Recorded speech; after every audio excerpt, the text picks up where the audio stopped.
Bonjour les amis, c'est Cyril de Lille. Jésus ou Issa? Ah, c'est la même chose pour certains. C'est juste une question de langue. Ben, je vais vous prouver que non. Lorsque je parle, moi, de Jésus-Christ à des musulmans, la plupart du temps, ils me répondent: ah oui, oui, oui, nous le respectons, Jésus, Issa, c'est un prophète de l'islam, c'est un prophète comme Moïse, comme Élie, comme Mahomet, qui est ajouté, donc Mohammed, qui est ajouté dans la liste. Mais attention, c'est pas le fils de Dieu. Voilà ce que ces gens me disent. Et alors j'ai une étrange sensation. Je dis, mais c'est étrange parce qu'ils me disent oui, oui, bien sûr, nous respectons Jésus, et ils me présentent un autre Jésus que celui que je connais. C'est le sujet de ma vidéo. Jésus-Christ est-il Issa? Est-ce la même personne? Non, ce n'est pas la même personne, et je vais expliquer pourquoi. Déjà le nom lui-même, Jésus, ou Issa, ça porte deux significations différentes, et complètement différentes. C'est la même chose que Mahomet par rapport à Mohammed. Et j'enregistrerai la semaine prochaine une vidéo sur ce sujet-là, et vous comprendrez pourquoi. Voilà. Donc, le nom Jésus, étymologiquement, vient du grec ancien Jesus, qui est lui-même issu du prénom hébreu ancien Yeshua. Ce nom signifie Dieu sauve ou Dieu délivre. D'ailleurs, dans la Passion du Christ, qui est en langue originelle, eh bien, Jésus est appelé Yeshua. Yeshua par sa mère, en particulier, Marie. Ce terme donc signifie Dieu sauve ou Dieu délivre. Autrement dit, il porte ce nom en lui-même l'identité et la mission de Jésus-Christ. Dieu sauve, Dieu délivre. Le nom de Jésus signifie que le nom même de Dieu...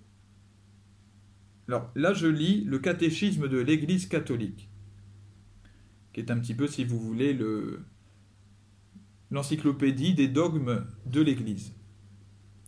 Le nom de Jésus signifie que le nom même de Dieu est présent en la personne de son Fils fait homme, pour la rédemption universelle et définitive des péchés. Il est le nom divin qui seul apporte le salut, et il peut désormais être invoqué de tous, car il s'est uni à tous les hommes par l'incarnation, de telle sorte qu'il n'y a pas sous le ciel d'autre nom donné aux hommes par lequel nous puissions être sauvés. Il n'y a pas d'autre sauveur, il n'y a pas d'autre nom qui nous sauve que celui de Jésus. Est-ce que c'est le cas d'Issa? Est-ce que le nom Issa sauve? Est-ce qu'il porte la signification? Évidemment, non. Issa ne contient pas de mission, d'identité particulière. Issa signifie Dieu est généreux. C'est un prénom, un autre prénom, mais qui n'est pas le même. On a le droit de s'appeler Issa, mais Issa et Jésus ne sont pas les mêmes prénoms. Ce n'est pas une simple traduction, parce que ça n'a pas la même signification. Sans compter que les attributs qui sont prêtés à Jésus, par l'Église, institués par Jésus lui-même, ne sont pas les mêmes que les attributs que lui attribue l'islam. En tout cas, que l'islam attribue à Issa. Voilà, un petit résumé de quelques différences très importantes. Jésus est le sauveur des hommes. Dieu fait homme en la personne de son Fils. Deuxième personne de la Trinité. Donc, il est complètement rattaché à toute la théologie chrétienne. Issa est un prophète de même rang que les autres. Ça s'arrête là. Jésus sauve l'humanité en donnant sa vie sur la croix. Issa ne sauve personne. Issa ne donne pas sa vie sur la croix, puisqu'il est remplacé au dernier moment par un sosie, par Allah lui-même, qui vient le remplacer au dernier instant. Jésus a dit que la loi et les prophètes vont jusqu'à Jean le Baptiste.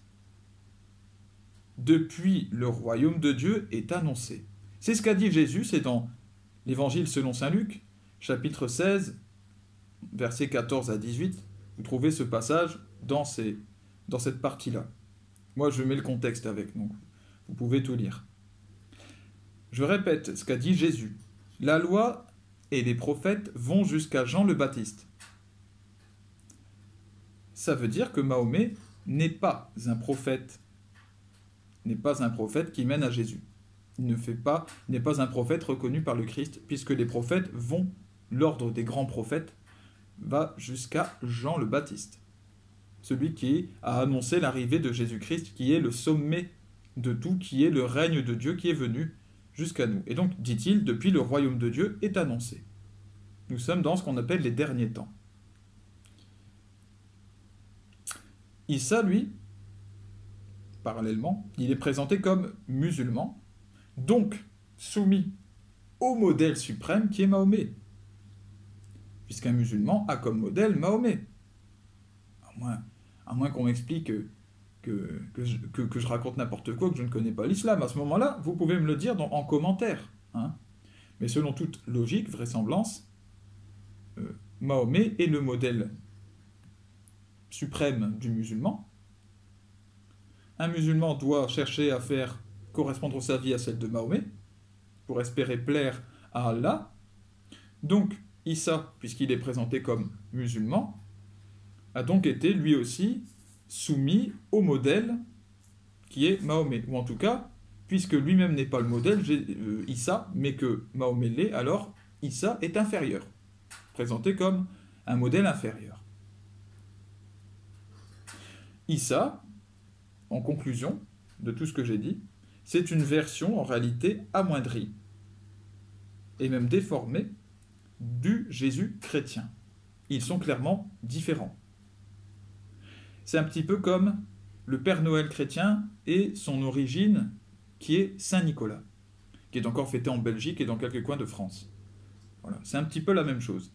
Le Père Noël qui est maintenant rouge aux couleurs de Coca-Cola, etc., qui a été traficoté un petit peu par le monde, par les mondanités, par le monde aussi de la finance, ce Père Noël est une version, un ersatz, c'est-à-dire une version avec moins de saveur, une version déformée, une version moins noble de Saint Nicolas. Saint Nicolas, c'était un évêque de Myre, qui a réellement existé. Et la fête de Saint Nicolas, qui était fêtée, était réelle. Et c'était vraiment un évêque avec une grande barbe blanche, qui avait un bel habit liturgique, et qui était connu pour aller donner des cadeaux à des enfants pauvres. Voilà le sens au départ de Saint Nicolas. Et c'était pas lié à la fête de la Nativité, à la fête de Noël. Il y avait Saint Nicolas début décembre, c'est le 7. Il y avait ensuite la Nativité. Et ça a été recollé ensemble, ça a formé Noël. Bon, c'est pas grave en soi. Mais du coup, maintenant, le Père Noël, est-ce que c'est chrétien? Vaguement. On a retiré la substance principale. Là, c'est la même chose. Le Père Noël n'existe pas, vous voyez la différence? Le Père Noël n'existe pas, Saint Nicolas, il existe. Voilà. Jésus-Christ est vivant, réel. Issa, bon, on nous dit qu'il est vivant, l'islam dit oui qu'il est vivant, qu'il reviendra pour la fin de sa mission. En attendant, il ne sauve personne, on ne peut pas le prier. Il n'a pas donné sa vie. Donc, quand les musulmans me disent qu'ils respectent Jésus puisqu'ils respectent Issa, non. Attention, il faut respecter une autre version. Mais vous ne respectez pas Jésus-Christ en disant qu'il n'a pas sauvé l'homme sur la croix. Et surtout qu'il a été remplacé par un sosie. Voilà. Que Dieu vous bénisse tous vos proches, réfléchissez bien à ce que j'ai dit. Et je vous demande dans les échanges d'être respectueux, courtois, comme d'habitude. Voilà, on peut être franc, mais se respecter. Voilà, chercher la vérité dans la charité. Ne pas juger les intentions, les cœurs, et ne pas manquer de respect. À bientôt les amis, que Dieu vous bénisse.